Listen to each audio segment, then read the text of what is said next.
তোমরা আমাকে দেখে বুঝতেই পেরেছো যে আমি কি জানাতে আসছি।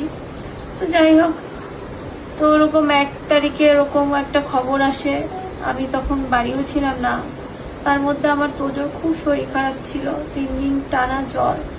মানে আমার বাবা মারা যাওয়ার আগের দিন থেকেই ওর খুব জ্বর, 103-104 জ্বর ছিল আমার তোজোর।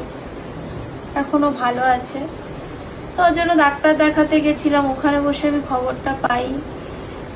তারপর তো বুঝতেই পারছো সব কাজকর্ম তো আমাদের থাকে।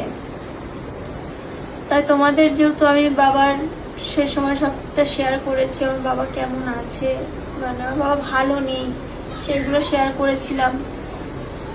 তাই তোমাদের এইটাই আপডেট দিতে আসলাম যে আমার বাবা আর নেই।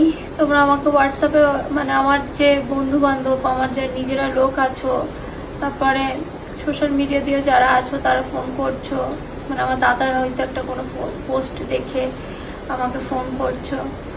আমি ফোন ধরে ওই একই কথা আমি বলতে পারছিলাম না, কন্টিনিউ আমার ফোন আসছে। আমার ভালো লাগছে না ওই কথাগুলো বলতে। আমি এখন মনে অনেক সাহস জুগিয়ে আসলাম ক্যামেরার সামনে কথাগুলো বলতে যে আমার বাবা নেই। তোমরা এখন আমার বাবার যেখানেই থাকুক সেখানে যেন খুব ভালো থাকে, সেটাই সুস্থ কামনা করো। আর আমাদের ব্রাহ্মণ এসেছিলেন, উনি মানে বাবা যেই টাইমটা মারা গেছেন সেই টাইমটা দেখে, মানে যেহেতু সেদিন শনিবার ছিল, তো আমরা দেখেছিলাম যে কি ভালোভাবে বাবা গেছে কিনা।